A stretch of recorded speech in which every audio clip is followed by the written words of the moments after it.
આપણી સત્સંગી યાત્રામાં કર્મના સિદ્ધાંતો, ક્રિયમાણ કર્મ, સંચિત કર્મ અને પ્રારબ્ધ કર્મ. એ ક્રિયમાણ કર્મ અને સંચિત કર્મ એ બંને સાંભળ્યા પછી જે રોજ થોડું થોડું જમા થાય એ સંચિત કર્મની અંદર, અને સંચિત કર્મમાં પણ જે વધારે જમા થતું જાય એ પ્રારબ્ધ રૂપી કર્મની અંદર આવે. અને પ્રારબ્ધનું બીજું નામ છે ભાગ્ય. જે શબ્દ આપણે વારે ઘડીએ ઉચ્ચારીએ છીએ કે ભાગ્યમાં હશે તો થશે, ભાગ્યમાં નહોતું એટલે ન થયું, ભાગ્યમાં હતું એટલે મળ્યું. એ જે આપણે ક્રિયમાણ કર્મ, સંચિત કર્મ એની અંદર જે જમા કર્યું છે એ આપણને પ્રારબ્ધ રૂપી મળે છે. એટલે એમ કહી શકીએ કે આપણે જે કર્મ કરીએ છીએ કોઈક તાત્કાલિક ફળ આપી દે, કોઈક થોડાક સમય પછી, એટલે કે એક જ જન્મની અંદર મળે. જેવી રીતના ભણ્યા એ ભણતરની જે ડિગ્રીઓ છે પહેલા ધોરણથી કરીને જ્યાં સુધી ભણ્યા હોઈએ ત્યાં સુધી, અને પછી જ્યારે આપણા વ્યવહારની અંદર એટલે કે વ્યાપારની અંદર એનો ઉપયોગ થવાની શરૂઆત થાય તો એને કહેવાય ક્રિયમાણ કર્મ. હવે એની અંદર પણ આપણે સારું અને ખરાબ બે પ્રકારના કર્મ કરીએ છીએ, અને એ જે જમા થાય એને કહેવાય પ્રારબ્ધ રૂપી કર્મ. એક જે તે સમયની વાત છે કે ગાયત્રી મંત્રના જપના ઉપાસક, ગાયત્રીના ઉપાસક અનેકો જપ કર્યા, કરોડોની સંખ્યામાં ગાયત્રીના જપ કર્યા પોતાના પાપના ક્ષય માટે. પાપના ક્ષય માટે નહીં, આમ તો ગાયત્રીની પ્રસન્નતા માટે. એટલે કરોડો સુધી જપ કર્યા બાદ નિરંતર જેમ અંશઃ શ્વાસની ગતિ જે પ્રમાણે ચાલે છે એ પ્રમાણે જપ કરવામાં આવ્યા. અંતે એ પ્રસન્નતા, એમને સાક્ષાત એ દેવીના દર્શન કરવાની ઈચ્છા હતી, એ ન થઈ.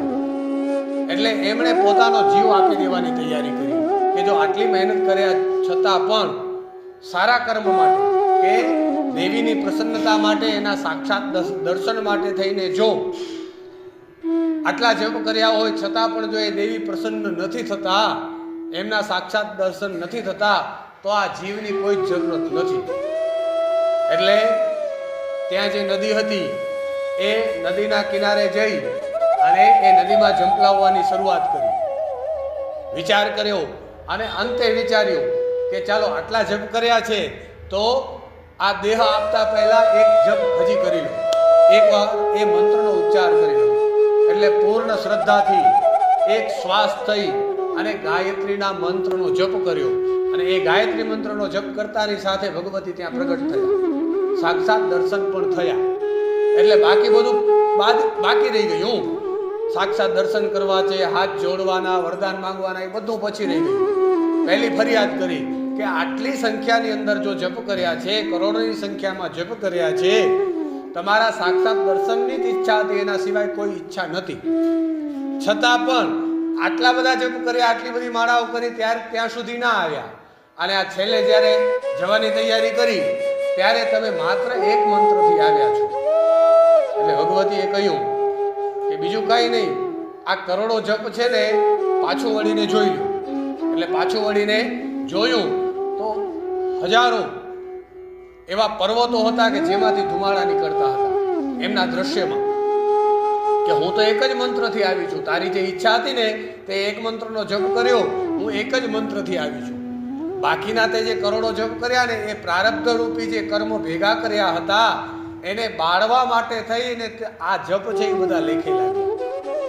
એટલે જ્યાં સુધી એ દોષ પૂરા નથી થતા, એ પ્રારબ્ધ પૂરું નથી થતું, ત્યાં સુધી મને આવવાનો અધિકાર પણ નથી. એટલે એવા કોઈ સંત વિરલા પણ થાય છે. અને આ વાત લગભગ માધવાચાર્યજીની છે, જ્યાં સુધી મને યાદ છે, અને અમારી ચર્ચામાં જ્યાં સુધી વાત થઈ છે ત્યાં સુધી માધવાચાર્યજીની આ વાત છે કે ભગવતી એમને સાક્ષાત આવી રીતના દર્શન આપ્યા હતા. એક મંત્રથી એ દેવીની પ્રસન્નતા મળી. એટલે આપણે જે ક્રિયમાણ કર્મ, સંચિત કર્મ એ ભેગા કરીએ છીએ એના હજારો, કરોડો. હવે આપણને તો વિચારવાનું એ છે, અત્યારે આપણે બધા ભેગા થયા છીએ પણ શરૂઆતમાં જ્યારે વાત કરી હતી ત્યારે અનેક જન્મો પસાર કરતા કરતા આપણે આવ્યા છીએ. જ્યારે કલિયુગ અને સત્યયુગની વાત હતી તો એની બાબતમાં જ્યારથી એટલે કે બ્રહ્મા, આપણે બધા બ્રહ્માજીના સંતાનો જ છીએ, એટલે બ્રહ્મ પરંપરા જ્યારથી આપણી ચાલુ થઈ છે, કારણ કે ઋષિઓના જ સંતાનો છીએ, ત્યાં એ પછી પાટીદાર કે બ્રાહ્મણ કે બાકી બધા છે એ તો પછી શરૂઆત થઈ. એમના જે કર્મો કર્યું એ કર્મના હિસાબે જ્ઞાતિવાદ થયો, પણ બધા બ્રહ્માજીથી, બ્રહ્માજીના 7 ઋષિઓ અને એમાંથી બાકીની પ્રજા ઉત્પન્ન થઈ છે. એટલે બ્રહ્માજીના વંશ પરંપરાથી જ્યારથી આપણે જન્મ, એ આત્માનો જન્મ થયો, એટલે કે આત્મા એ શરીરની અંદર આવી ત્યારથી જ આપણે એ સંચિત કર્મ રૂપી એ ભાથું ભેગું કરતા આવ્યા છીએ. તો એ પ્રારબ્ધ રૂપી કર્મ ના હજારો કરોડો એવા ડુંગરના એ પ્રારબ્ધ રૂપી કર્મના ઢગલાઓ બનેલા છે કે જે ભોગવવા માટે થઈને અલગ અલગ યોનિઓ, અલગ અલગ શરીર મળે છે. એ શરીરની અંદર એ પ્રારબ્ધ રૂપી કર્મ ભોગવવાનું, એ પ્રારબ્ધ રૂપી કર્મ પૂરું ન થાય એટલે કે એક ઢગલો જે ભગવાને નક્કી કરી રાખ્યો હશે કે આ યોનિની અંદર, આ શરીરની અંદર આ ઢગલો પૂરો ન થાય ત્યાં સુધી ભોગવવાનું છે. હવે એ ભોગવવા માટે થઈ અને આપણી સાથે અત્યારે જે થઈ રહ્યું છે, એટલે કે પહેલા પ્રશ્નનો જવાબ આવ્યો કે કોઈ પાસે કંઈ વધારે, કોઈ પાસે કંઈ ઓછું, ક્યારેક વધારે ક્યારેક ઓછું, ક્યારેક સુખ ક્યારેક દુઃખ, ક્યારેક પ્રસન્નતા અને ક્યારેક અપ્રસન્નતા, એ જે મળે છે એ આપણને પ્રારબ્ધ રૂપી જે એક ઢગલો આપણે ભેગો કરી રાખ્યો હશે એનામાંથી આપણને મળે છે. એના દ્વારા જ આપણે એકબીજાને મળીએ છીએ. ઋણાનુબંધન જે તે સમયે આપણે વાત કરી હતી, તો એ ઋણાનુબંધ પણ એટલે કે એકબીજા સાથેનો જે વ્યવહાર છે, એકબીજા સાથેની જે લાગણીઓ છે, એકબીજા સાથેનો જે સંબંધ છે, એ બધો પ્રારબ્ધ રૂપી જ ભેગું થાય. એ બધા એક પોતપોતાના પ્રારબ્ધ રૂપી કર્મ ભોગવવા માટે થઈ અને એકબીજા સાથે જોડાય. એ બધાના પ્રારબ્ધ રૂપી કર્મ પૂર્ણ થાય એટલે એ છૂટા પડે.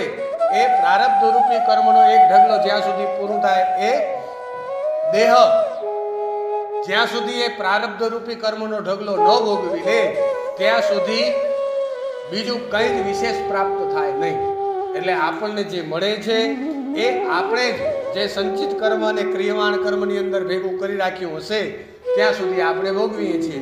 હું કહું કે 10 વર્ષ થયા અને હજી કદાચ હું અથવા તો ધૈર્ય ભગવાન લક્ષ્મીનારાયણ મંદિરનું પૂજન કરશે તો જ્યાં સુધી પ્રારબ્ધની અંદર ભગવાનની સેવા જ્યાં સુધી લખેલી હશે ત્યાં સુધી મળશે, પછી સવારની સાંજ પણ કરવા મળશે નહીં.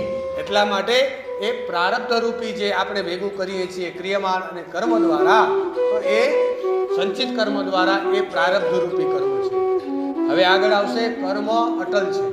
કર્મ ભોગવ્યા વગર કોઈને છૂટકો નથી. આપણે એવું વિચારીએ કે આપણે કર્મથી મુક્ત થઈએ. ભરત, જળભરત, એમણે પણ વિચાર્યું હતું કે મારે નવા કર્મો કરવા નથી, બરોબર? એટલે ભરત રાજા, પછી મૃગ અને પછી પાછા ભરત થયા ત્યારે વિચાર્યું મારે પણ કર્મ કરવા નથી, છતાં પણ એમને કર્મ કરવું પડ્યું અને એ સત્કર્મ કરીને મુક્તિને પામ્યા. તો આવી રીતના કર્મ અટલ છે, કર્મ આપણને ભોગવવું પડે છે. એના વિશેની જે વાત છે એ આપણે આવતીકાલે સાંભળીશું.